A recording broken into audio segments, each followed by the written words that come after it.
राम राम जी साਰਿਆਂ ने मैं तारा साथी मोहित पुनिया बताम सारे का जॉब टारगेट यूट्यूब चैनल पर भाई सांझ का 4 बजे पर फिर से स्वागत करो। सुना दो क्या अंतर आ जाओ फटाफट जी। भाई देरी के लिए माफी चाहता हूं भाई आप लोगों से कि आप लोगों ने इतनी देर वेट क्यों किया, चले जाना चाहिए था। भाई देरी के लिए मैं माफी क्यों मांगू भाई, टाइप राइटर टाइम पर बनाई कौन दी भाई। ठीक है मैं तो इतनी देर का वेट करना, मैं तो 3:15 बजे का तैयार था। मैं हमारा 3:15 बजे भेजूंगा 10 मिनट में भेजूँ 10 मिनट करके भाई ई जाएगी भी सारे पर्सन कौन भेजे, आधे पर्सन भेजूंगा आधे पर्सन पीडीएफ 10-15 मिनट पास भेजूंगा। कोई ना आप इतना स्टार्ट करा भाई। तो देखो आप लोग पता है आपने नेशनल इनकम जो राष्ट्रीय आय है उसका चैप्टर हम लोगों ने स्टार्ट कर रखा था और उस चैप्टर के अंदर आप लोगों को पता है कि हम लोग सारी की सारी थ्योरी पढ़ चुके हैं, जीडीपी जीएनपी एनएनपी वगैरह वगैरह सारे टॉपिक पढ़ चुके हैं। और आज की क्लास के अंदर हमारा जो मेन टॉपिक रहेगा वो हम लोग करेंगे क्या करेंगे हम लोग, जो भी हमारा जो हमने 2 दिन पढ़े आपको थ्योरी के अंदर उस सारे के आप एमसीक्यू करने का काम करें ताकि आप लोगों को पता लगे प्रीवियस ईयर के अंदर किस टाइप से प्रश्न पूछे जाते हैं। जो भी प्रश्न आपको यहाँ के आज की क्लास के अंदर दिखे सारे आपके प्रीवियस ईयर के अंदर, कोई एसएससी सीपीओ के अंदर, कोई एमटीएस के अंदर, कोई सीजीएल के अंदर, हर टाइप के एग्जाम के अंदर आए हुए हैं। ठीक है स्टार्ट करें भाई। देखो स्टार्ट करते हैं। पहला प्रश्न देखो हमारे पास क्या है क्योंकि पहले बहुत लेट हो चुके हैं। मान लीजिए कोई भारतीय नागरिक विदेश में निवेश करता है और अपने निवेश पर सकारात्मक रिटर्न अर्जित करता है, निम्नलिखित में से कौन सा सही है। इसने क्या बोला है कि मान लिया आपने 100 रुपए की कोई कंपनी खड़ी कर दी अमेरिका के अंदर और आपको इसके ऊपर 50 रुपए का मुनाफा भी मिल गया, यानी टोटल आपने 150 रुपए की कमाई कर ली उस कंपनी से। तो इसके अंदर से कौन सा कथन सही है ये प्रश्न रखा। Suppose an Indian citizen invest abroad and earn positive return on his investment which of the following statement. पहला क्या है, उसकी आय भारत के सकल घरेलू उत्पाद का हिस्सा है लेकिन भारत की राष्ट्रीय आय का हिस्सा नहीं है। गलत हो गया हमारा। क्या देखा his income is a part of India GDP. भाई इंडिया की जो जीडीपी है उसका तो पार्ट है लेकिन जो हमारी जीएनपी है उसका पार्ट नहीं है। आपने कल वाली क्लास के अंदर क्या पढ़ा था, जीएनपी किसको बोलते हैं, भारत के नागरिक पूरी धरती के ऊपर कहीं पर भी जो कमाई करते हैं उस कमाई को हम लोग जीएनपी बोलते हैं। कल पढ़ा था जीडीपी किसको बोलते हैं, जो सिर्फ भारत के एरिया के अंदर अंदर जो कमाई होती है उसको जीडीपी बोलते हैं। और जो धरती से बाहर यानी अपने सॉरी धरती के क्या मतलब अपने भारत से बाहर जो भी कमाई करते हैं उसको जीएनपी बोलते हैं। यानी कि नेशनल इनकम होगी एक तरीके से, India national income, gross national income भी बोल देते हैं, ग्रोस नेशनल प्रोडक्ट भी बोल देते हैं। ठीक है ये भी बोल देते हैं। तो ये पहला कथन हमारा गलत हो गया। इसने देखिए उसको जीडीपी बोलेंगे, जीडीपी थोड़ी ना बोलेंगे, उसको जीएनपी बोलते हैं, तो पहला गलत हो गया। दूसरा उसकी आय भारत की राष्ट्रीय आय का हिस्सा है यानी कि his income is a part of India national income but not a part of India GDP. भाई उसकी इनकम है भारत की नेशनल आय का हिस्सा है लेकिन जीडीपी का पार्ट नहीं। ऑप्शन नंबर बी हमारा बिल्कुल करेक्ट हो जाएगा। जीडीपी का हिस्सा थोड़ी ना, जीडीपी तो क्या होगी, जीडीपी तो वो होगी जो भारत की देश की सीमाओं के अंदर अंदर जो कमाई की जाती है। जीएनपी किसको बोलते हैं, जो देश से बाहर की सीमाओं के अंदर भी जो कमाई की जाती है। ठीक है तो यानी उसकी जो कमाई है हमारी इंडिया नेशनल इनकम का हिस्सा लेकिन जीडीपी का पार्ट नहीं है। चीजें समझ में आई या नहीं, आप लोगों को पता लगा किस टाइप के प्रश्न पूछता है examiner. As it is previous year का प्रश्न है ये, सीडीएस के अंदर आया हुआ है। ठीक है सीडीएस के अंदर ये प्रश्न आया as it is previous year के अंदर। समझ में आया सभी साथियों के, बिल्कुल। कल भी मैंने बोला था भाई कि आज की जो भी साथी क्लास लगाएगा तो 2 दिन के लेक्चर एक बार रिवाइज कराना क्योंकि बहुत सारे प्रश्न ऐसे आएंगे जो रिवीजन से ही काम चलेगा। अगर आपने नहीं पढ़ रखा तो पतन होगा तुम्हारा। देखो आगे क्या है, अगला प्रश्न देखो, अगला क्या हमारे तो काला पेज है क्या, ये देखो क्या हमारा, निम्नलिखित कथनों में से कौन सा सही, विच of the following statement is not correct, कौन सा सही नहीं ये प्रश्न पूछा है। Real GDP is calculated by evaluating the production of different years eight normal price. मतलब क्या दे रखा है, कल अपनी ने पढ़ा था रियल जीडीपी और नॉमिनल जीडीपी। रियल जीडीपी क्या दे रखा है इसने, रियल जीडीपी हमारी different year eight normal price, normal price के ऊपर हमारी कैलकुलेट होती है रियल जीडीपी। दूसरा कथन हमारा क्या है, potential GDP is the actual GDP that the economy would produce if it fully utilised its resources. यानी पोटेंशियल जीडीपी किसको बोलते हैं, उस जीडीपी को बोलते हैं जब क्या है वो हमारी जो भी जैसे हमारे पास जितना पैसा उसको पूरे को यूज कर दे तब जो हमारी जीडीपी आएगी उसको बोले पोटेंशियल जीडीपी। तीसरा हमारे पास nominal GDP is calculated based on the evaluation of production of different years at constant price. गलत हो गया। ठीक है कांस्टेंट प्राइस के ऊपर कौन सी जीडीपी कैलकुलेट होती है, रियल जीडीपी कैलकुलेट होती है। जिसने कल का लेक्चर देखा था उसके तो समझ में आ जाएगा रियल जीडीपी नॉमिनल जीडीपी होता क्या है। जिसने कल का लेक्चर नहीं देखा था उसके ऊपर से तिरेगा भाई क्या चीज करवा दी। ठीक है तो ये कथन हमारा गलत हो गया। इसमें देखा था ना कौन सा सही नहीं है, तो ये वाला कथन आपका सही नहीं है क्योंकि नॉमिनल जीडीपी आपका क्या कांस्टेंट प्राइस पे कैलकुलेट नहीं होती। ये तो क्या है बल्कि आपके रियल प्राइस यानी जो अभी जो वास्तविक मूल्य है उसके ऊपर। देखो मैंने आपको कल एग्जांपल देके भी समझाया था। मान लिया 100 रुपए का कोई चीज है, ठीक है मान लिया 100 रुपए माने टोटल क्वांटिटी मान लिया, 10 रुपए उसका रेट था, प्राइस मान लिया और 10 रुपए मैंने उसकी क्वांटिटी मान ली। ठीक है मैंने क्या बोला, आज से 5 साल बाद उसका रेट हो गया 200। ठीक है जी तो रेट 200, क्वांटिटी तो वही सेम रहेगी 10 की 10। तो कैसे हो सकता है, यानी कि इसका प्राइस बढ़े यानी 20 हो गया। ठीक है तो मैंने आपको डिफरेंस बताया था। अगर क्या है आपका ये जो प्राइस बढ़ने लग रहा है, ठीक है यानी कि एक तरीके से आपकी महंगाई बढ़ी है तभी तो प्राइस बढ़ा है। प्राइस बढ़ने का मतलब क्या है, आपकी महंगाई बढ़ी है, 10 से प्राइस 20 हो गया। तो इसको हम लोग क्या बोलते हैं, जो प्राइस बढ़ने लगे इसको हम लोग नॉमिनल जीडीपी बोलते हैं। मैंने आपको कल भी सिखाया था। ठीक है यानी इसके अंदर क्या प्राइस आपका कांस्टेंट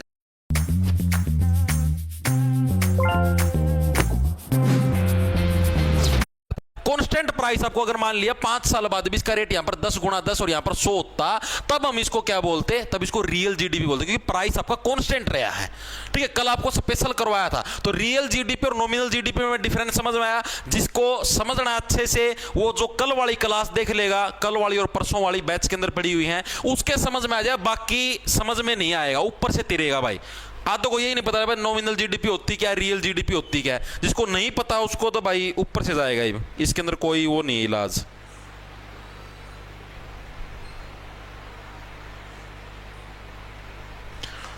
ठीक है, समझ में आ गया ना एक बार के लिए सभी साथी, बताओ।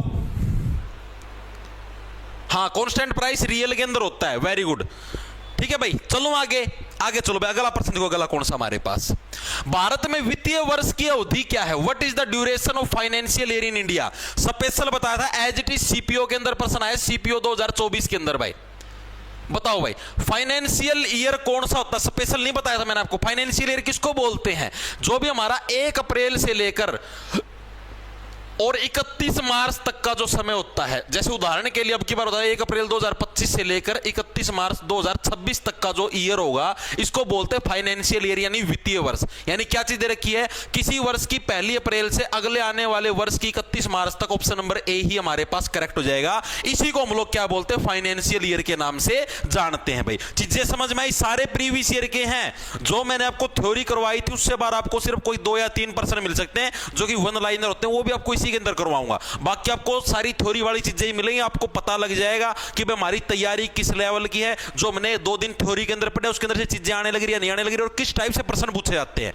ठीक है, आगे चलो आगे चलो भाई। अगला देखो क्या है, Which of the following statement about transfer payment is correct। अब ये ट्रांसफर पेमेंट वाला कंसेप्ट मैंने आपको नहीं करवाया, क्योंकि वन लाइनर के अंदर आता है। ट्रांसफर पेमेंट होती क्या है, जो भी आप लोग, जैसे देखो, एक पेमेंट तो होती है जिसको आप उत्पन्न करते हो। उत्पन्न कैसे, जैसे मान लिया मैं आप लोगों को पढ़ाने लग रहा हूं, आप लोग मेरे को फीस देने लग रहे हो, तो ये पेमेंट मैंने उत्पन्न करी है भाई, मैंने मेहनत करी, मैं आपको पढ़ाने लग रहा हूं, आप मेरे को फीस देने लग रहे हो, तो इसको बोलेंगे नॉर्मल पेमेंट, जो आपकी उत्पन्न होती है। ठीक है, ट्रांसफर पेमेंट उसको बोलते हैं जिसके अंदर आपने कोई मेहनत नहीं की। जैसे आपको स्कॉलरशिप मिल गई, सीधी ट्रांसफर होगी।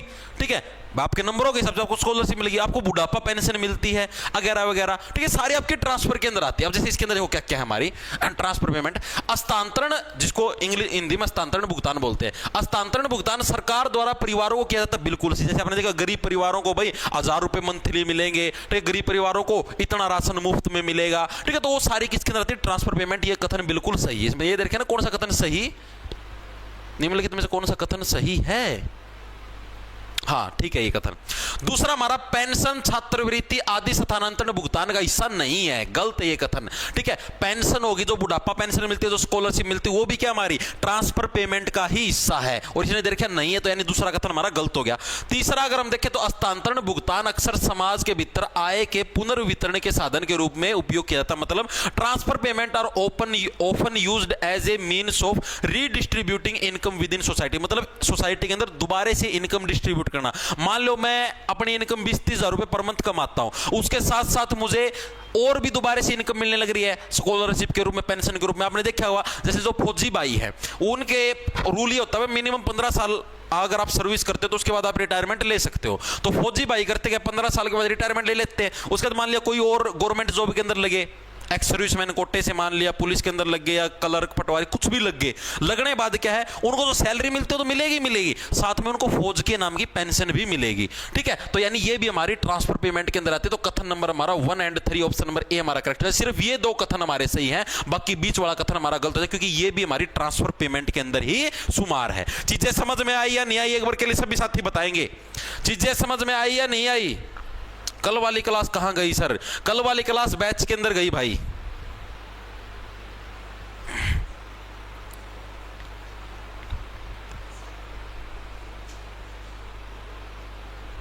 एएलएम वाले की भी सर बढ़िया करवाओ हो क्लास, वो तो हमने मेरा बढ़िया करवाओ जी। तो अरे यार मैं जो भी टीचर लिया हूं ना अपने ऐप के ऊपर पढ़ाने खातर, नू खोल लेंदा कि नो बोक से मैं पहला खुद उसकी क्लास लगा के देखूं कि भाई मना इसकी क्लास में मजा आया नहीं आया, पढ़ने में मना इंटरेस्ट आया नहीं आया, उसका पथ उस टीचर को अपने पास रखते हैं।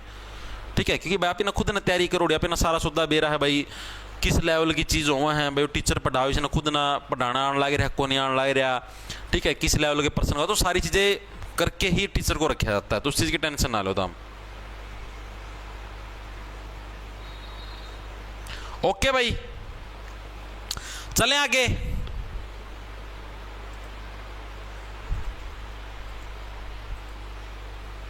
चलो आगे चलते हैं। देखो अगला प्रश्न हमारे पास, निम्नलिखित में से कौन सा विकल्प व्यक्तिगत आयकर की कटौती से पहले सभी स्रोतों से व्यक्तियों द्वारा अर्जित कुल आय को दर्शाता है? क्या दे रखा है?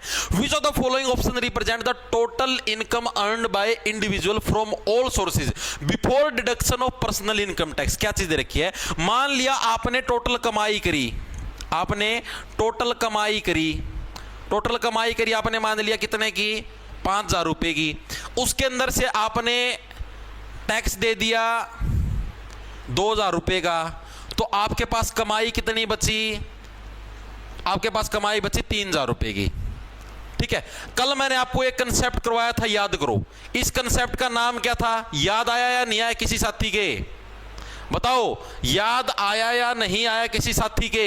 ये कंसेप्ट करवाया था जो भी आपने टोटल कमाई करी। अभी इसने प्रश्न क्या पूछा है? टोटल कमाई जो भी आपने करी है जिसमें आपने अभी टैक्स नहीं भरा है, तो यानी टैक्स वाला रोल खत्म है, तो यानी सीधी आपसे इस कमाई के बारे में पूछने लग रहा है। तो ये तो पूछा है total income earned by individual from all sources before deduction of personal income tax. Income tax कटने से पहले आपकी जो कमाई होती है उसको क्या बोलते हैं? उसको बोलते हैं gross income. Option number C correct हो जाएगा। और डिस्पोजेबल इनकम किसको बोलते हैं? इनकम टैक्स कटने के बाद जो कमाई बचती है उसको क्या बोलते हैं? Disposable income. कल भी करवाया था, याद कर लो, कल लास्ट के अंदर यही कंसेप्ट कराया था सबसे आखिरी में। याद आया नहीं आया? चीजें समझ में आई या नहीं आई? ठीक है, ग्रॉस इनकम किसको बोलेंगे? जो भी आपने क्या है टैक्स कटने से पहले जो कमाई है उसका नाम ग्रॉस इनकम है, और टैक्स कटने के बाद जो कमाई होती है उसको बोलते हैं डिस्पोजेबल इनकम। ठीक है, वेरी गुड भाई, सभी साथियों का बिल्कुल सही है। इजी था, कुछ मुश्किल नहीं था इसके अंदर, बिल्कुल इजी बेसिक था। आगे चले, आगे चलो भाई। इकोनॉमिक्स इतनी आसान नहीं है, अगर समझ के करोगे तब आसान है, वरना बहुत मुश्किल। मजाक की बात नहीं, एक आम बच्चे की समझ में नहीं आती। अब देखो आगे क्या हमारा, which one of the following is the correct formula to calculate net indirect taxes? कल मैंने आपको एक स्पेशल एक फॉर्मूला बताया था, याद आया आपको? जीडीपी एट फैक्टर कॉस्ट को अगर हमें, मतलब जीडीपी एट जो हमारा मार्केट प्राइस, अगर हमें उसको जीडीपी एट फैक्टर कॉस्ट के अंदर चेंज करना होता है, जैसे मैंने आपको कल एक फॉर्मूला करा था, याद करो। जीडीपी एट फैक्टर कॉस्ट है जीडीपी एट मार्केट प्राइस। अगर मुझे मार्केट प्राइस वाले को अगर फैक्टर कॉस्ट के अंदर चेंज करना, तो मैंने इसके अंदर से क्या घटाया था? नेट इनडायरेक्ट टैक्स घटाया था। याद आया नहीं आया? नेट इनडायरेक्ट टैक्स घटाया था कल वाली क्लास के अंदर, याद करो। और नेट का मतलब क्या होता है? नेट का मतलब होता है एक में से एक चीज घटा के सब्ट्रैक्शन टोटल। यानी ऑप्शनों के अंदर देखो सीधी सी बात है, नहीं सब्ट्रैक्शन वाला सिस्टम तो होगा ही होगा। ठीक है, और ये हमारा नेट इनडायरेक्ट टैक्स क्या था हमारे पास? नेट इनडायरेक्ट टैक्स हमारे पास क्या क्या था भाई? इसके अंदर इनडायरेक्ट टैक्स माइनस सब्सिडी। भाई जो भी हमारा इनडायरेक्ट टैक्स है इसके अंदर से हमको सब्सिडी माइनस करनी होती थी, लेकिन बाहर की तरफ माइनस का निशान है, तो माइनस का निशान अगर अंदर की तरफ जाएगा तो प्लस का बन जाएगा। यानी माइनस में हमारे पास क्या जाएगा? इनडायरेक्ट टैक्स प्लस सब्सिडी हो जाएगा।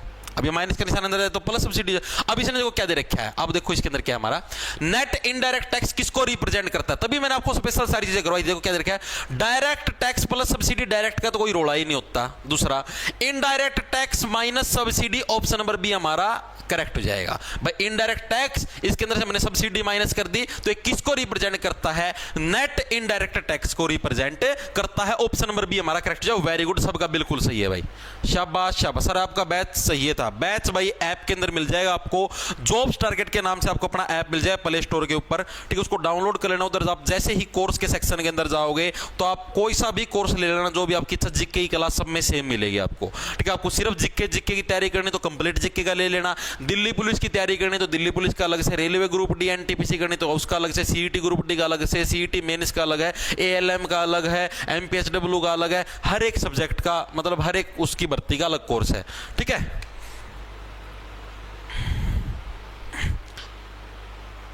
सर प्लस आएगा सी ऑप्शन। देखो भाई मेरे भाई तू बात तो सुन यार, तू बात को समझ नहीं लग रहा है। नेट इनडायरेक्ट टैक्स मैंने क्या बोला, अगर ये माइनस का निशान अगर मैं इसके अंदर ले जाऊं तब प्लस बनेगा ना यार। प्लस कैसे आएगा, मैं चेक कर लेता हूं नेट पे, 1 मिनट रुको। अगर प्लस आएगा तो सीधी सी बात है, इसने अंदर माइनस करके इसको मान्या हुआ है, ठीक है। मैं चेक कर लेता हूं, वेट करो।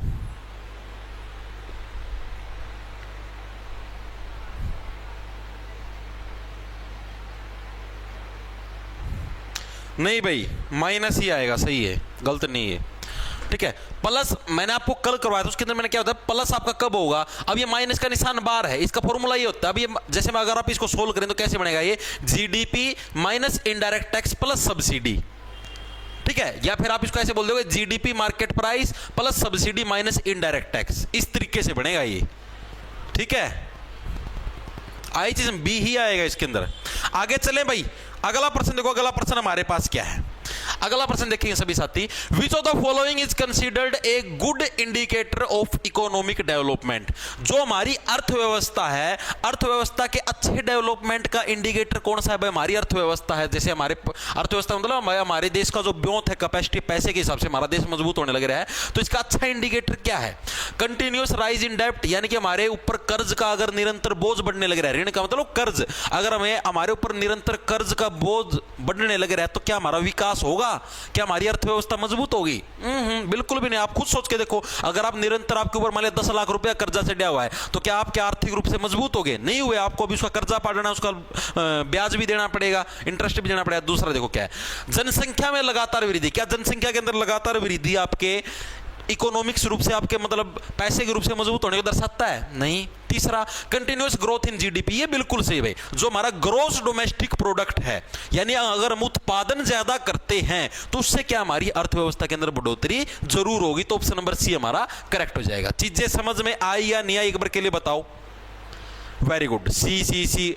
देखो आप लोग आंसर देने लग रहे हो ना, इसका मतलब ये है सरमाई अपेक्स पे ऑर्गेनाइजेशन आईडी पे 9254,965 9254,965 मिलेगी आपको ऑर्गेनाइजेशन आईडी। देखो आप आंसर देने लगे रहे हो ना, कॉन्फिडेंस बूस्टअप होने लगे रहे हो। एक बार के लिए सभी साथी कमेंट करके बताना कि मैंने आपको जैसे कल और परसों 2 दिन थ्योरी करवाई है, उसके अंदर से अभी क्वेश्चन करने लगे रहे हैं, कॉन्फिडेंस बूस्टअप होने लगे रहे हैं। जिसने देखो अच्छे से थ्योरी पढ़ी होगी ना, जो मैंने 2 दिन सिखाई और जो कल रिवाइज करके आया या आज रिवाइज करके आया है, वो इजिली इन क्वेश्चनों को कर लेगा। और जिसने रिवीजन करी नहीं रखी ना, जिसने ढंग से थ्योरी पढ़ी, उसके बस की बात नहीं है भाई, मजाक की बात नहीं, उसको ये सब ऊपर से तिरेगा। आगे देखो अगला प्रश्न हमारे पास कौन सा है। जिसको इकोनॉमिक्स मुश्किल लगती थी, अब बताओ आसान लगती है मुश्किल अभी भी? राष्ट्रीय आय की गणना करते समय निम्नलिखित में से किसे इन्वेंट्री निवेश में शामिल किया जाता है? करवाया नहीं था इन्वेंट्री, स्पेशल। इन्वेंट्री का मतलब क्या होता है? जो भी हम लोग स्टॉक रखते हैं हमारे होटल के अंदर, रेस्टोरेंट के अंदर, जो भी हम लोग हिसाब किताब रखते हैं, भाई शाम को भाई आज हमारे पास इतनी चीजें इतनी बची हुई, इतनी चीजें इतनी बची हुई, उसी को इन्वेंट्री बोलते हैं। तो क्या प्रश्न क्या, विच of the following is included in inventory investment while calculating national income? National income को कैलकुलेट करते समय इन्वेंट्री के अंदर में किस किस चीज का ध्यान रखना चाहिए? देखो क्या क्या है। Change in sales during the year, पूरे साल के दौरान हमारे मतलब कि इसके अंदर क्या क्या चीजों की सेल के अंदर चेंज हुआ। अरे सेल के अंदर चेंज इन्वेंट्री के अंदर रखने की जरूरत थोड़ी ना है, मानते हो बात? इन्वेंट्री के अंदर इसके रखने की जरूरत क्या है? इन्वेंट्री के अंदर तो हम किसको, एक फिक्स इनकम होती है उसको रखते हैं, ठीक है। सेल के अंदर जो चेंज होता है उसको थोड़ी ना इसके अंदर रखेंगे। तो ये कथन हो गया हमारे पास गलत, ठीक है। चीज समझ में आई? सी आंसर भी आएगा बहुत सारे साथियों का। बिल्कुल भाई, very good very good very good. एक सेकंड रुको, कुछ आ गया।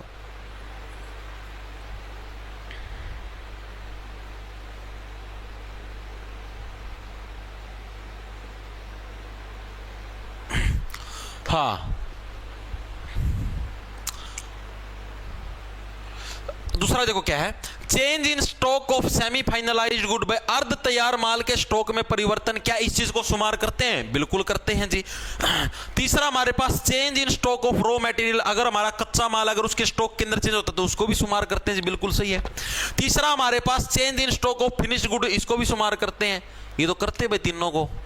तो या तो पर्सन गलत, राष्ट्रीय की गणना करते हैं किसी इन्वेंटरी सूची में शामिल किया, यहाँ पर यह आएगा भाई शामिल नहीं किया जाता, पर्सन में नहीं आएगा इसके अंदर। तो ऑप्शन नंबर ए हमारा करेक्ट हो जाएगा। भाई साल के दौरान अगर पैसे के अंदर जो सेल के अंदर जो चीज होती है उसको इन्वेंट्री यानी कि सूची के अंदर शुमार नहीं किया जाता, सूची के अंदर स्टॉक, उसको स्टॉक के अंदर शुमार नहीं करेंगे। स्टॉक के अंदर हम लोग इन तीनों चीजों को शुमार करेंगे। क्या क्या चीजों को? एक तो क्या भाई जो भी हमारे स्टॉक के अंदर चेंज होता है, सेमी फाइनलाइज्ड गुड का मतलब समझते हो, जैसे मान लिया आपको पिज्जा बनाना है, तो पिज्जा बनाने के लिए आपको पिज्जा बेस की जरूरत पड़ती है, तो पिज्जा बेस क्या हो गया हमारे पास? सेमी फाइनलाइज्ड गुड, यानी अभी फाइनल करके अभी हमने इसको बेचा नहीं है, सेमी फाइनल यानी 20 वाली स्टेट के अंदर है। दूसरा देखें change in stock of raw material, यानी रॉ मटेरियल जैसे मान लिया हल्दी मिर्च डालनी है पिज्जे के अंदर, ठीक है, तो उसके स्टॉक के अंदर चेंज होता है, वो भी हमारे इन्वेंट्री के अंदर आता है। तीसरा change in stock of finished good, यानी फिनिश्ड गुड जैसे मान लिया हमने 4 पिज्जे बना के रख दिए कल बेचने हैं ये, ठीक है, यानी फिनिश्ड गुड, तो ये भी सारे हमारी इन्वेंट्री के अंदर आते हैं। तो इसके अंदर ये पर्सन ही गलत नहीं आएगा, ये टाइपिंग में गलती हुई इसकी, ठीक है, ऑप्शन नंबर ए करेक्ट हो जाएगा। आगे चले, आगे चलो, आगे देखो क्या है।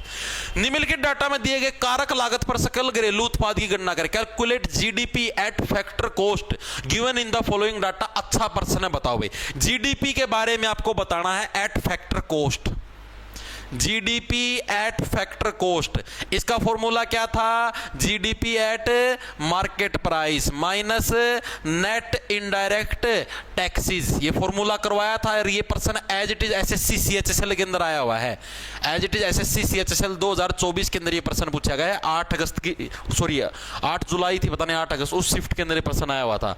बिल्कुल इजी प्रश्न। देखो क्या हमारा जीडीपी हमें फैक्टर कॉस्ट के ऊपर फाइंड करनी है। बाजार मूल्य पर सकल घरेलू उत्पाद, ये आपको दे रखा है जीडीपी एट मार्केट प्राइस, ठीक है। स्थायी पूंजी की खपत, जो भी आपकी जो परमानेंट जो आपके पास पूंजी है उसकी आप खपत करने लग रहे हो। अप्रत्यक्ष कर यानी कि आपके पास जो इनडायरेक्ट टैक्स है, इनडायरेक्ट टैक्स है। और सब्सिडी, सब्सिडी भी हमारी इसी के अंदर शुमार है, सब्सिडी। बताओ भाई अब हमारा क्या इस चीज का बनेगा, बताओ फटाफट से। आंसर आया, राममेर चोपड़ा का है 450, सिया का भी 450। Very good, very good. यही person ditto same to same आता है भाई, डिट्टो सेम टू सेम आया हुआ है। Very good, very good, very good. 450, 450, 450, very good, सबका बिल्कुल सही है भाई, वेरी गुड भाई। देखो इसको कैसे करोगे, तो स्थायी पूंजी की खपत, खपत होगी यानी जिस भी चीज को आप लोग यूज करने लग रहे हो उसको तो जीडीपी के अंदर ही जोड़ोगे, सीधी सी बात है। वेरी गुड, वेरी गुड, सबका बिल्कुल सही है भाई, सभी साथियों का बिल्कुल सही है। Very good, very good, very good.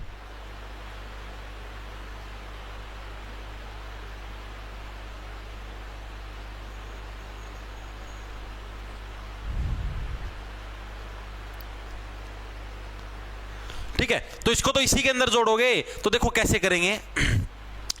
GDP at market price plus हमारा ये जो 100 की जो खपत हुई है, यानी ये भी हमारा खर्चा लगा जीडीपी के अंदर आएगा, minus net indirect taxes. Net indirect taxes के अंदर क्या क्या आता है? एक तो हमारा अप्रत्यक्ष कर यानी इनडायरेक्ट टैक्सेस, कितना हमारे पास 200 करोड़, ठीक है। माइनस में हमारे पास क्या होती है? सब्सिडी होती है, सब्सिडी कितनी होगी? 50 करोड़, ठीक है जी। अब ये माइनस का निशान अंदर जाएगा तो क्या बन जाएगा? 700 माइनस 200 प्लस 50, यानी कि 750 में से अगर आप 200 घटाओगे तो ये तो गलत हो गया, ये तो 550 आ गया, गलत हो गया भाई, ये कैलकुलेशन के अंदर गलती कर दी। ये खपत या तो माइनस में आई खपत, जीडीपी स्थायी पूंजी की खपत, ठीक है। जीडीपी हमारी कमाई, खपत माइनस में आएगी भाई। खपत का मतलब होता है जो इसके ऊपर लगी है, ठीक है, तो ये तो माइनस के अंदर आएगी ना, इधर गलती कर दी भाई, इसको ठीक करेंगे। देखो ये आएगा ऐसे, 600 माइनस 100 आएगा, तो क्या क्या करोगे? आपको 600 माइनस 100 500 माइनस आपके पास 200 प्लस आपके पास 50, ये तो भी गलत आ गया यार, गलत कैसे आने लग रहा है भाई? ये तो गलत हो गया भाई, गलत कैसे आने लग रहा है ये? सर सब्सिडी प्लस में था, तो सब्सिडी तो प्लस ही करने लग रहे हैं भाई, सब्सिडी को माइनस में थोड़े ना किया है।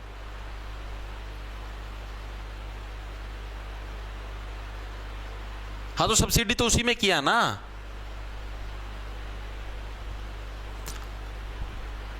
अच्छा अच्छा, समझ गया। ओके ओके, देखो ऐसे ही होगा आपका भाई, आपका 600 खपत इसी के अंदर जुड़ेगी 100, ठीक है। नेट इनडायरेक्ट टैक्सेस या भी ने देखा था भाई, अगर आप डायरेक्ट इसको ऐसे करके देखें नेट इनडायरेक्ट टैक्सेस, तो सब्सिडी हमारी इसके साथ जुड़ जाएगी, ठीक है। इनडायरेक्ट टैक्स हमारे पास कितना है 200 करोड़, ठीक है। इसके अंदर सब्सिडी को जोड़ोगे 50 करोड़, ठीक है। तो टोटल हमारे पास कितना 700 माइनस 250, तो तब भी तो यार 400 तो बनने ही नहीं लग रहा, 450 तो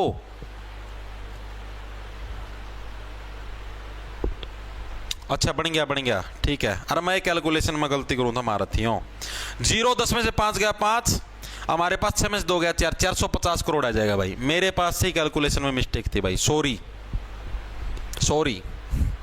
इधर से ही कैलकुलेशन मिस्टेक लग रहा था कर, ठीक है भाई। ओके 450 करोड़ इसका सही आंसर हो जाए ऑप्शन नंबर बी भाई। सभी साथियों के समझ में आया भाई? हो गया राइट, बिल्कुल बिल्कुल, ठीक है भाई, ठीक है। ओके, हर एक साथी के समझ में आया? किस टाइम तक होगी क्लास? अरे चालन तो देखा का,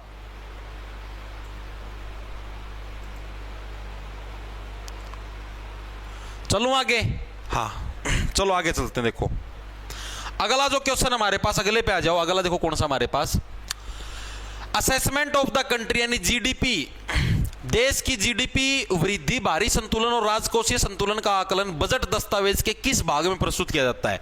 assessment of the country GDP यानी हमारा जो देश है, देश की जो जीडीपी होती है, और जो फिसल मतलब हो गया हमारे पास जो मतलब कि राजकोषीय संतुलन है, एंड मॉनेटरी बैलेंस, राजकोषीय संतुलन का आकलन बजट दस्तावेज के किस भाग में, यानी कि monetary balance is presented in which section of budget document, यानी जो हमारे जीडीपी के बारे में जो चीजें हैं, फिस्कल बैलेंस और मॉनेटरी बैलेंस है, इसके बारे में सारी चीजें हमारे बजट के कौन से हिस्से के अंदर लिखी जाती है, प्रश्न आपसे पूछा गया है। अब आप लोगों को मैंने स्पेशल बताया था, देखो अगर आप किसी व्यक्ति की पर्सनल इनकम की बात करें तो उसको किसके अंदर शुमार करते हैं? माइक्रो इकोनॉमिक्स के अंदर शुमार करते हैं। और अगर हम किसी व्यक्ति की, अगर हम पूरे देश की, देखो पूरी कंट्री की क्या है, जीडीपी की बात करें, फिस्कल बैलेंस की बात करें या मॉनेटरी बैलेंस की बात करें, यानी एक लार्ज स्केल के ऊपर अभी चीजों की बात करने लग रहे हैं, तो किसके अंदर आता है? मैक्रो इकोनॉमिक्स के अंदर आता है। तो ऑप्शन नंबर ए हमारा करेक्ट हो जाए, यानी मैक्रो इकोनॉमिक्स फ्रेमवर्क स्टेटमेंट, इसके अंदर हम इसको शुमार करेंगे। बिल्कुल इजी सा प्रश्न था, कुछ भी नहीं था। आगे चलते अगला देखो, अगला प्रश्न हमारे पास क्या है, किसी देश में एक विशिष्ट अवधि के दौरान मूल्यह्रास सहित अर्थव्यवस्था में वस्तुओं और सेवाओं की कुल उत्पादन को मापने के लिए निम्नलिखित में से किसका उपयोग किया जाता है? प्रश्न देखेंगे, which of the following is used to measure the total output of goods and service in the economy including depreciation during a specific period of country. भाई जो हमारे पास जो डेप्रिसिएशन है, डेप्रिसिएशन को मिला के जो हम लोग आउटपुट निकालते हैं उसको क्या बोलते हैं, ये प्रश्न पूछा गया है। Pure domestic product, gross national product, net national product या ग्रोस डोमेस्टिक प्रोडक्ट, क्या चीज बोलते हैं? बताओ भाई, डेप्रिसिएशन वाले को बताओ। जीडीपी आया बहुत सारे साथियों का, जीडीपी के अंदर यार तुम खुद बताओ मेरे को, क्या तुम जीडीपी के अंदर तुम डेप्रिसिएशन का यूज करते हो? B GDP, growth national product, कुछ जीएनपी बताओ भाई। Very good. देखो इसने प्रश्न देखो क्या दे रखा है, इसने क्या दे रखा है भाई, the total output of goods and service in the economy including depreciation during a specific period.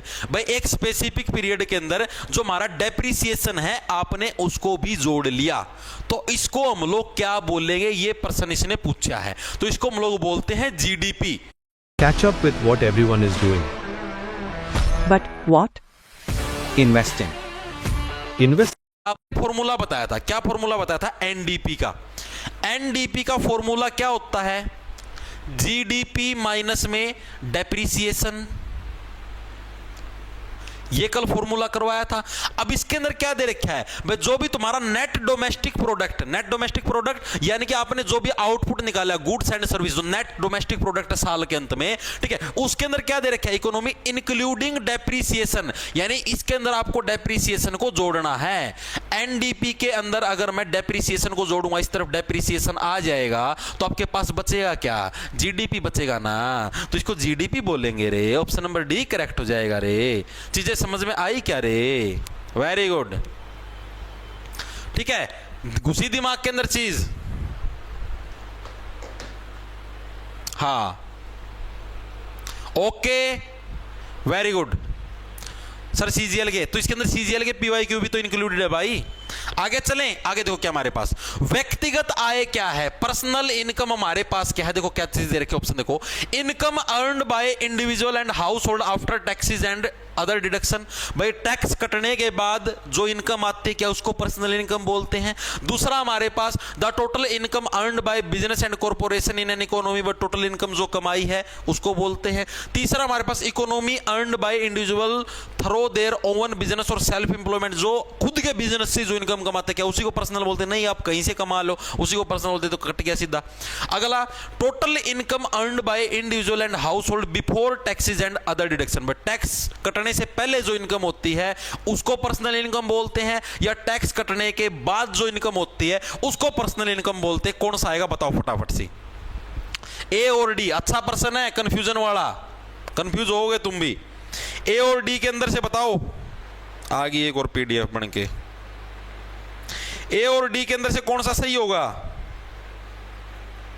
Basic है, कुछ भी नहीं भाई इसके अंदर।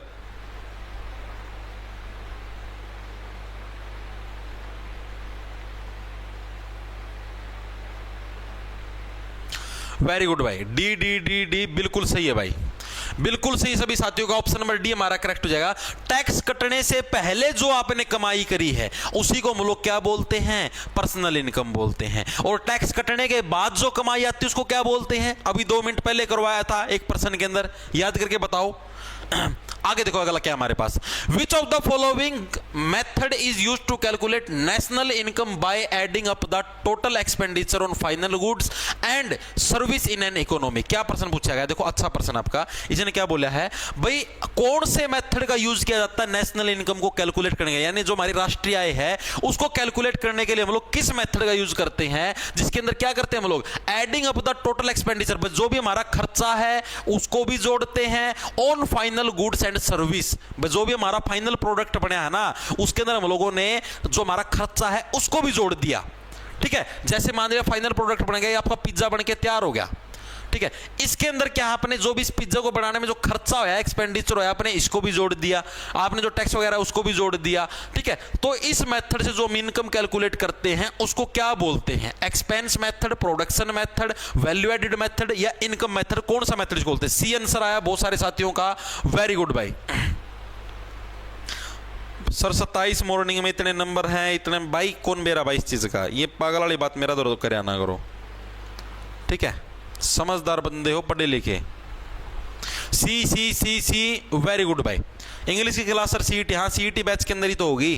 तो एक्सपेंस मेथड बोलेंगे भाई इसको, ऑप्शन नंबर सी हमारा एक्सपेंस मेथड। याद नहीं आया तुम्हारे, चिंगम फॉर्मूले से करवाया था, याद करो, कंट्रीब्यूशन, ठीक है, एक्सपेंडिचर, इन सारी चीजों को हमने जोड़ा था। आखिरी में M-X था, याद आया? ठीक है, M का मतलब जो भी हमने सारा सौदा कमाया है, X का मतलब जो हमने बाहर की तरफ बेचा है, याद आया? तो वही था हमारा एक्सपेंस मेथड। ठीक है भाई, आगे चलें, आगे चलो। अगला कौन सा हमारे पास, which of the following represent disposable income. Disposable income अभी तो बताया, यानी जो भी आपने कमाई करी है टैक्स कटने के बाद जो आपकी कमाई बचती है उसको डिस्पोजेबल इनकम बोलते हैं। अभी 2 मिनट पहले नहीं करवाने लग रहा है। देखो क्या हमारा, income earned by individual and families after taxes and other deduction, बिल्कुल सही, option number A he correct हो जाएगा। बट टैक्स कटने के बाद जो इनकम बचती है उसको डिस्पोजेबल इनकम बोलते हैं। टैक्स कटने से पहले जो इनकम होती है उसको पर्सनल इनकम बोलते हैं। सिंपल है, कुछ भी नहीं इसके अंदर। आगे चलते हैं, आगे देखो हमारे पास कौन सा है, ये देखो भाई क्या है, राष्ट्रीय आय की गणना में मध्यवर्ती वस्तुओं को क्यों शामिल नहीं किया जाता। देखो मैंने आपको बताया था, जब भी हम लोग नेशनल इनकम कैलकुलेट करते हैं ना, तो उसमें हम लोग जो फाइनल स्टेज पे जो हमारे पास प्रोडक्ट होता है उसी को कैलकुलेट करते हैं। जैसे मैंने आपको नहीं बताया था, अब जैसे मान लिया अब पिज्जा है, पिज्जा मैंने बोला आपको, ना तुम फोन मान के चलो, फोन जो उत्पादित हो गया ना, अब मान लो एप्पल का फोन आपको 70,000 में मिल गया, ठीक है, तो 70,000 को आप नेशनल इनकम यानी राष्ट्रीय आय के अंदर शुमार करेंगे। अब आप ये बोल दो 70,000 का फोन तो हमारा सेकंड हैंड बेच दिया, 50,000 में बेच दिया, तो ये तुम्हारी नेशनल इनकम में शुमार नहीं होगा। नेशनल इनकम में शुमार कौन सा होता है, जो कि सिर्फ आपका एंड लेवल जमा एंड प्रोडक्ट हो गया, मतलब पहली बार बिका है, ठीक है, और पहली बार ही बनया है, उसी को हम लोग क्या बोलते हैं, नेशनल इनकम के अंदर शुमार करते हैं। तो अब इसने ये पूछा जो हमारी मध्यवर्ती वस्तुएं हैं, मतलब जो हम सेकंड सेल करते हैं, इसको शुमार क्यों नहीं किया जाता? देखो क्या है, including intermediate goods would lead to double counting. बिल्कुल सही, ऑप्शन नंबर ए हमारा करेक्ट हो जाएगा। अगर हम बीच वाली वस्तुओं को भी शुमार करते हैं तो इसे डबल काउंटिंग हो जाएगी। अब देखो फोन हमारा वही 70,000 का है, ठीक है, एक बार तो 70,000 का बिक गया, अब तुम इसको सेकंड हैंड फिर बेचने लगे रहे हो, फिर 50,000 का, यानी ये तो डबल ही कमाई हो जाएगी। 70 का यो और 50 का 7-5 बार तो 1,20,000 का हो गया। मानते हो ये बात है? 1,20,000 का हो जाएगा ये तो, जो कि संभव है नहीं। अब प्रोडक्ट तो एक ही बार उत्पादित हुआ है ना, तो 70,000 इसकी कीमत माने, 1,20 थोड़े ना इसकी कीमत मानोगे, तो ऑप्शन नंबर ए हमारा करेक्ट हो जाएगा। ठीक है, आगे चलते, आगे देखो अगला हमारे पास कौन सा है। व्यक्तिगत आय के संबंध में प्रयोज्य आय के बारे में निम्नलिखित में से कौन सा कथन सत्य? इंग्लिश में देखो, which of the following statement about disposable income is true with respect to personal income. Disposable income वही है हमारी, disposable income is equal to personal income, गलत है हमारा। कौन सा कथन सत्य है? Disposable income is always less than personal income, बिल्कुल सही, ऑप्शन नंबर बी हमारा करेक्ट हो जाएगा। डिस्पोजेबल इनकम हमारी पर्सनल इनकम से कम होगी, सीधी सी बात है। पर्सनल इनकम किसको बोलते हैं? जो भी आपने कमाई करी प्लस कमाई करी विदाउट टैक्स, उसको बोलेंगे पर्सनल इनकम। ठीक है, अब जैसे मान लिया आपने 500 रुपए की कमाई करी, तो ये होगी आपकी पर्सनल इनकम। ठीक है जी। डिस्पोजेबल इनकम किसको बोलेंगे? जिसके अंदर आपने टैक्स भी दिया है। मान लिया तुमने वही 500 रुपए की कमाई करी थी, लेकिन उसके अंदर से 100 रुपए का तुमने टैक्स दे दिया, यानी बचे तुम्हारे पास 400 रुपए। तो यही तो है डिस्पोजेबल इनकम, क्या होगी हमारी? पर्सनल इनकम से कम होगी। तो ये तो देख क्या है, डिस्पोजेबल इनकम हमेशा पर्सनल इनकम से हमेशा कम ही होगी। ऑप्शन नंबर बी हमारा करेक्ट हो जाएगा, ज्यादा नहीं हो सकती इससे। आगे चले, आगे देखो अगला हमारे पास कौन सा है। निम्नलिखित में से कौन सा कथन सत्य है? आपको 4 कथन दिए गए, कौन सा कथन इसके अंदर से राइट है बताना आपको। हायर इन्फ्लेशन का मतलब हो गया जो ज्यादा महंगाई होती है, इन्फ्लेशन का मतलब महंगाई होती है। Higher inflation means lower real GDP, all other things remaining the same, मतलब ज्यादा अगर महंगाई बढ़ती है तो इसका मतलब क्या है भाई, रियल जीडीपी हमारी बहुत ज्यादा कम हो गई है। रियल जीडीपी और आपको नॉमिनल जीडीपी करवाई थी। ठीक है, दूसरा कथन देखो क्या है, the price index is 200 if nominal GDP and real GDP are the same. दूसरा कथन गलत है, पहला कथन सही। मतलब देखो क्या दे रखा है, मैंने आपको स्पेशल बताया था, रियल जीडीपी का संबंध ही किससे है? हमारी महंगाई से संबंध है। रियल जीडीपी का संबंध हमारा किससे है? महंगाई से बनता आपका। हाँ बिल्कुल बिल्कुल, हाँ ठीक है। तो ये तो दे रखा है, उच्च मुद्रास्फीति का अर्थ है कम वास्तविक जीडीपी अन्य सभी चीजें समान रहने पर। ठीक है, यानी high inflation means lower real GDP, यानी रियल जीडीपी आपकी कम है, तभी तो महंगाई ज्यादा होगी। क्योंकि महंगाई तो हमारी, इन्फ्लेशन जो हमारी जीडीपी थी, दूसरी वाली नॉमिनल जीडीपी थी। आपने ये नहीं, वही वाला तो कंसेप्ट है यार, 10 गुणा 10, इधर 100 हो गया, ठीक है, और इधर हमारे 20 हो गए, इधर ही हमारा 200 हो गया। ये प्राइस बढ़े यानी महंगाई बढ़े तो किसके अंदर आती हो? इन्फ्लेशन जीडीपी के अंदर आती है, ओ सॉरी नॉमिनल जीडीपी के अंदर आती है, नॉमिनल जीडीपी। ठीक है, और रियल का मतलब क्या भाई, आपका प्राइस हमेशा सेम रहेगा। अब इसके अंदर क्या दे रखा है भाई, इन्फ्लेशन, अगर इन्फ्लेशन यानी महंगाई ज्यादा है तो इसका मतलब क्या है, रियल जीडीपी तो कम ही रहेगी, रियल जीडीपी तो वही 10 रहेगी। ये तो रियल जीडीपी तो हमारी 10 की 10 ही है, यानी अगर इन्फ्लेशन यानी महंगाई का मतलब क्या है भाई, हमारी जो रियल जीडीपी हमारी लोअर यानी कि कम ही रहेगी। ठीक है, तो पहला कथन से। दूसरा हमारा, ये गलत कैसे है आपको समझाता हूं। मैंने आपको कल एक फॉर्मूला करवाया था प्राइस इंडेक्स का, याद करो। कल एक मैंने आपको फॉर्मूला करवाया था प्राइस इंडेक्स का, अगर आपने पढ़ा हो तो। प्राइस इंडेक्स जिसको जीडीपी डिफ्लेटर भी बोला था, इसका फॉर्मूला क्या होता है? इसका फॉर्मूला होता है नॉमिनल जीडीपी बाय में रियल जीडीपी और गुणा में 100, ये होता है इसका फॉर्मूला। ठीक है जी। अब नॉमिनल जीडीपी, अब इसने क्या दे रखा है भाई कि अगर हमारे नॉमिनल जीडीपी और रियल जीडीपी अगर सेम हो जाते तो हमारा प्राइस इंडेक्स 200 होता है, इसने परसेंट दिया है। अगर मैं मान लिया नॉमिनल जीडीपी मेरे पास 1 है, रियल जीडीपी भी अगर मेरे पास 1 है, गुणा में 100 है, सेम हो गया ना 1 1, तो मेरे पास प्राइस इंडेक्स क्या 200 आया है? नहीं जी 100 आया है। तो प्राइस इंडेक्स आपका 100 होगा ना कि 200 होता है, यानी दूसरा कथन हमारा गलत है। तो यानी कि ओनली कथन नंबर हमारा ए सही है, दूसरा कथन हमारा गलत है। प्राइस इंडेक्स याद करो, कल स्पेशल फॉर्मूला करवाया था जीडीटी डिफ्लेटर, चेक करके देख लेना नोट्स। आगे चलूं, आगे चलो, अगला देखो क्या हमारे पास, which of the following is correct expression, कौन सा कथन हमारा सही है? देखो क्या है, डेप्रीसिएशन हमारा किसके बराबर? Net investment minus gross investment. Gross investment किसके बराबर? Net investment minus depreciation. Net investment gross investment minus depreciation, और net investment gross investment plus depreciation. बताओ भाई क्या आएगा? बताओ कौन सा कथन हमारा सही है? इसके अंदर ये प्रश्न पूछा गया है।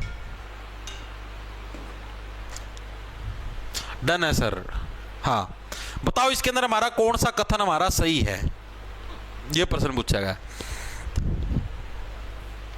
बताओ बताओ बताओ बताओ बताओ बताओ बताओ। सी सी सी, वेरी गुड, सबका सी है, बिल्कुल सही है। मैंने अभी अभी थोड़ी देर पहले भी आपको स्पेशल करवाया था एक फॉर्मूला, याद कर लो। जिसने कल की क्लास लगा रखी हो इजीली कर पाएगा, वरना नहीं कर पाओगे। एनडीपी नेट डोमेस्टिक प्रोडक्ट किसके बराबर होता है? GDP minus depreciation, minus depreciation. तो यही तो है नेट का मतलब। देखो नेट इन्वेस्टमेंट यानी नेट डोमेस्टिक प्रोडक्ट बराबर में ग्रोस इन्वेस्टमेंट यानी ग्रोस डोमेस्टिक प्रोडक्ट माइनस में डेप्रीसिएशन। तो ऑप्शन नंबर सी करेक्ट हो जाएगा। यही तो है। अब जिसने कल की थ्योरी कर रखी हो इजीली कर पाएगा, नहीं कर रखी हो पहले थ्योरी पढ़ो अच्छे से, तब समझ में आएगा। आगे देखो क्या हमारे पास, द सम ऑफ एनडीपी यानी नेट डोमेस्टिक प्रोडक्ट प्लस में ऑन एफसी, यानी कि हमारा जो नेट डोमेस्टिक जो प्रोडक्ट हमारा एफसी के ऊपर, एफसी मतलब फैक्टर कॉस्ट के ऊपर, and net factor income from abroad is equal to, ये किसके बराबर होती है? Net factor income from abroad. अच्छा पर्सन है, मतलब कि थोड़ा सा दिमाग लगाने वाला पर्सन, और इसके अंदर कुछ भी मुश्किल नहीं। बताओ फटाफट से बताओ। NDP at on factor cost and net factor income from abroad, ये किसके इक्वल होगा? Net factor income from abroad. Special याद करवाया था, याद करो। बताओ बताओ बताओ। आया किसी का आंसर? बी आया आपका, बहुत सारे साथियों का। एनएनपी इन फैक्टर कॉस्ट, वेरी गुड। अभी तुम्हारा करवाता हूं इसका।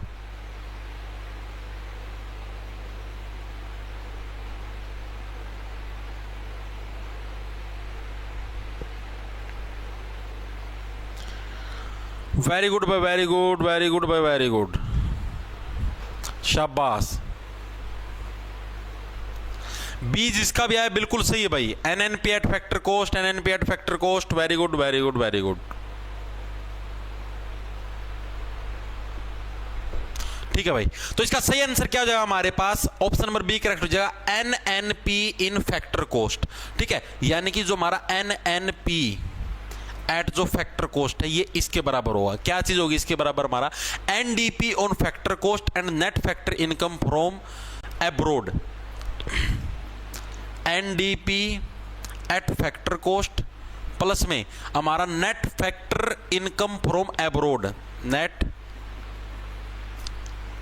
Factor income from abroad.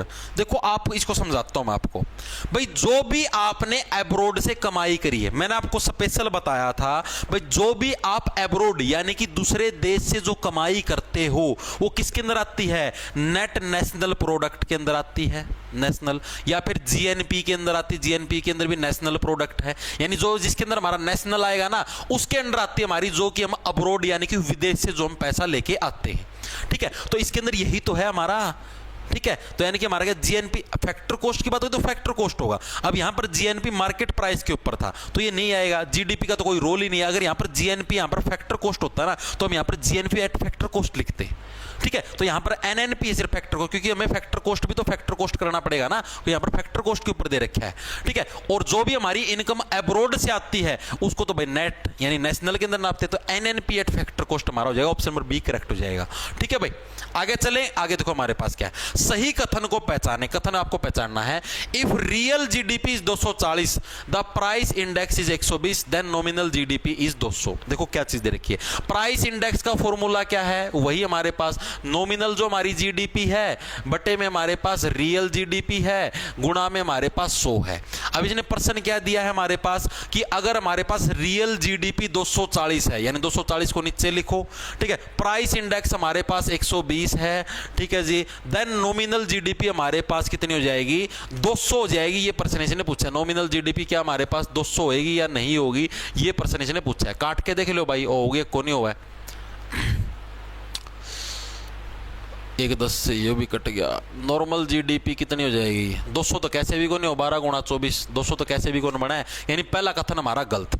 दूसरा हमारा क्या दे रखा है, रियल जीडीपी 500 दे रखी है, प्राइस इंडेक्स 200, नॉमिनल जीडीपी 250, ठीक है। देखो दो, इसको भी चेक करना पड़ेगा, इसको हर एक को क्या दे रखा है हमको भाई रियल जीडीपी 500 दे रखी है, रियल जीडीपी तुम्हारी 500 होगी, प्राइस इंडेक्स तुम्हारा 200 है, प्राइस इंडेक्स तुम्हारा 200 है, नॉमिनल जीडीपी तुमको कैलकुलेट करनी है, देन नॉमिनल जीडीपी 250 आनी चाहिए, इसने ये प्रश्न पूछा है।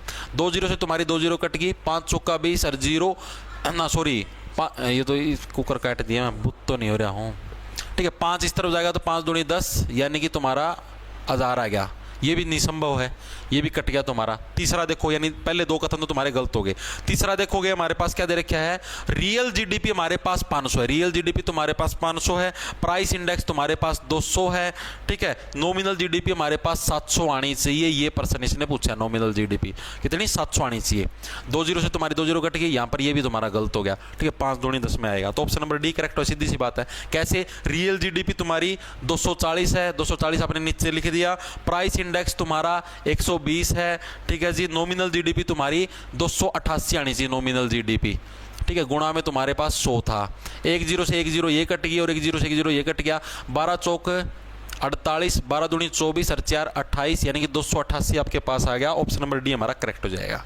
ये क्वेश्चन था, मैथ की तरह तुम्हारा क्वेश्चन था, डी आंसर तुम्हारा करेक्ट हो जाएगा, ठीक है। फॉर्मूले के अंदर ही तो पुट करना था, प्राइस इंडेक्स, जिसको मैंने आपको कल फॉर्मूला नहीं करा था, जीडीपी डिफ्लेटर, जीडीपी डिफ्लेटर दोबारा लिखवा देता हूं अगर किसी ने नोट नहीं, या फिर इसको प्राइस इंडेक्स भी बोल देते हैं। प्राइस इंडेक्स का फॉर्मूला क्या होता है हमारे पास भाई, जो भी हमारी नॉमिनल जीडीपी है बटे में हमारी रियल जीडीपी है, इसके गुणा में कर दो 100, यही किसका फॉर्मूला होता है, जीडीपी डिफ्लेटर का होता है। तो ऑप्शन नंबर डी हमारा करेक्ट हो जाएगा। चीजें समझ में आई या नहीं आई, बताओ।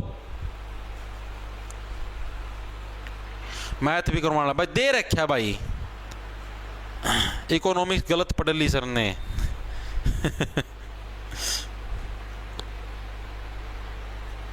भाई क्या करें यार, अब तुमको ना करवाएं तो तुम डंडा देते हो कि जी करवाते नहीं आप इकोनॉमिक्स, करवा दूं अब तुमको मुश्किल लगा है। और भाई मैं तो मेरा एंड तो जमा इजी वे में करवाना है, रिश्ता आसान कोई तरीका है इकोनॉमिक्स करवाने का, बहुत बेसिक तरीका तो लगे रहा हूँ करवाना, जमा जो टू समझ लो, इसका भी जब कोई आसान तरीका होगा ना तो भाई धरती पलट जाएगी, मजाक की बात नहीं, सबसे बेसिक तरीके से करवाऊं। और फिर भी अगर किसी ने दिक्कत हुआ है, क्लास का डेमो बैच के अंदर पड़ा भाई,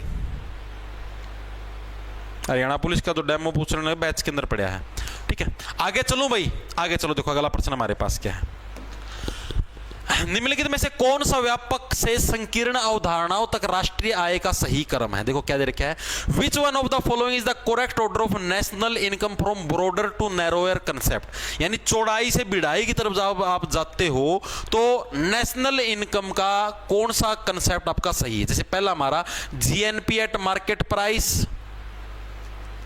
मार्केट प्राइस, उसके बाद आता है हमारा एनएनपी एट मार्केट प्राइस, तीसरे नंबर पे आता है जीएनपी एट फैक्टर कॉस्ट और फिर आता है एनएनपी एट फैक्टर कॉस्ट। पहला कथन तो तुम्हारा ये दे रखा है। फिर इसी टाइप से तुम्हारा दूसरा है पर्सनल डिस्पोजेबल इनकम, फिर पर्सनल इनकम, फिर जीएनपी मार्केट, फिर जीएनपी फैक्टर कॉस्ट। तीसरा दे रखा है GNP factor cost market price personal income. चौथा दे रखा है GNP eight factor cost personal income, personal disposable income. कौन सा कथन आपका सही है बताओ। सर क्लास कितने बजे तक? 1 घंटे की तो चलेगी, अभी 50 मिनट की 10 मिनट की और चलाएंगे, ठीक है। जितने तुम्हारे एमसीक्यू आज होंगे आज हो जाएंगे, बाकी के कल करवा दूंगा, ठीक है।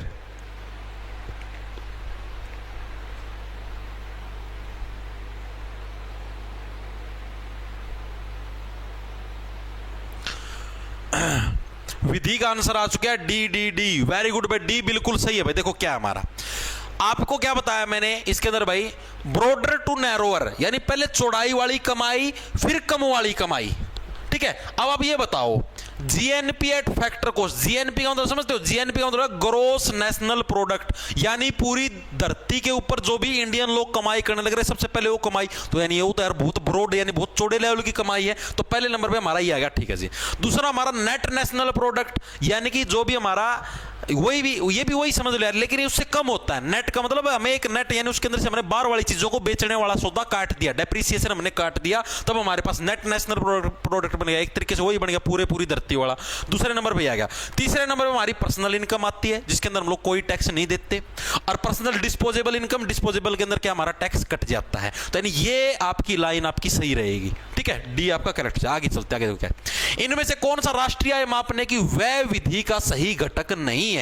Which of the following is not a component of the expenditure method of measuring national income? National income मापने का एक्सपेंडिचर मेथड का कौन सा कथन सही नहीं है? नहीं पूछा है। एक्सपेंडिचर मेथड के अंदर क्या था हमारा? चिंगम फॉर्मूला नहीं पढ़ा था भाई, चिंगम याद करो। तो देखो इसके अंदर क्या है, final investment expenditure by firm, final government expenditure, export and import expenditure, final consumption expenditure bye house hold. कौन सा कथन इसका पार्ट नहीं है? ये प्रश्न पूछा है, बताओ फटाफट। मास्टर जिसी इकोनॉमिक्स कोई नहीं करवा सकता,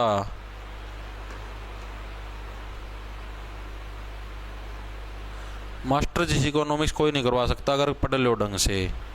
बिल्कुल भाई कितनी टफ है इकोनॉमिक्स, इससे अच्छा तो केमिस्ट्री फिजिक्स कर लो भाई अब क्या करें यार, पेपर के अंदर आती है भाई ये सारे प्रीवियस ईयर के प्रश्न। मैं कोई नू तो हूँ, मैं गरता बना रहा हूँ, मैं को ये तो हूं नहीं भाई कि घर से बना रखा है, ठीक है। देखो भाई इसके अंदर final investment expenditure bye firms ये भी इसका पार्ट होता है, गवर्नमेंट एक्सपेंडिचर ये भी इसका पार्ट होता है, फाइनल कंजप्शन ये भी, एक्सपोर्ट एंड इंपोर्ट एक्सपेंडिचर ये गलत लिख रखा है, एक्सपोर्ट प्लस आएगा, एक्सपोर्ट प्लस मेरे याद है पर्सन। ऑप्शन नंबर सी आ जाएगा भाई।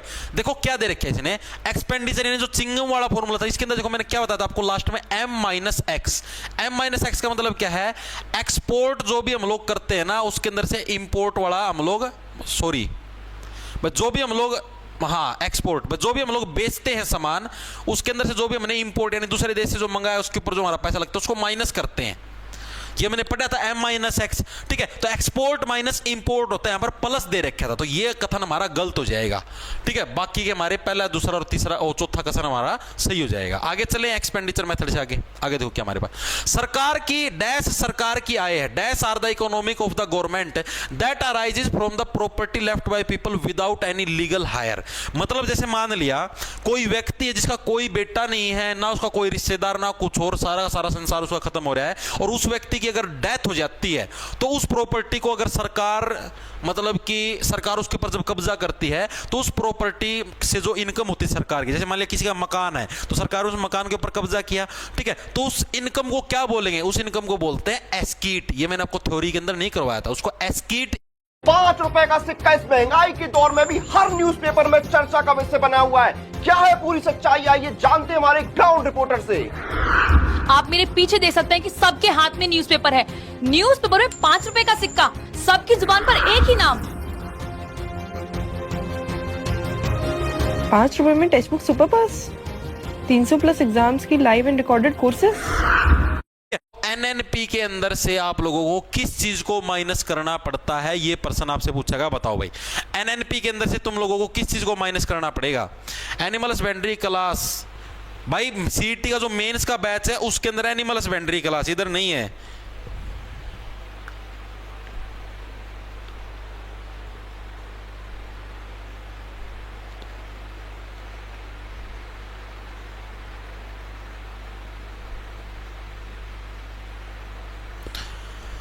Very good very good very good. C answer है बहुत सारों का, नेट इनडायरेक्ट टैक्स बिल्कुल सही। ऑप्शन नंबर सी हमारा करेक्ट हो जाए। अगर आपको क्या है एनएन मतलब कि आपको नेशनल इनकम कैलकुलेट करनी, तो एनएनपी के अंदर से अगर आप नेट इनडायरेक्ट टैक्स घटा दोगे, नेट इनडायरेक्ट टैक्स घटा दोगे, तो आपके पास क्या है, आपके पास क्या है, नेशनल इनकम आपकी कैलकुलेट हो जाएगी। ठीक है, नेशनल इनकम आपकी कैलकुलेट हो जाएगी अगर आप उसके अंदर से क्या नेट इनडायरेक्ट टैक्स घटा दोगे। आगे चले, आगे चलो भाई। Which of the following expression is correct? कौन सा करेक्ट है? क्या है पहला प्रश्न हमारा? If factor income received from abroad is more than factor income paid abroad then GNP will be more than GDP. बिल्कुल सही है हमारा, यही तो है। जीएनपी हमारा किसके बराबर था? जीडीपी माइनस में क्या था हमारा? Net income. नेट इनकम कैसे आई थी हमारी? फैक्टर जो हमारी इनकम थी क्या थी?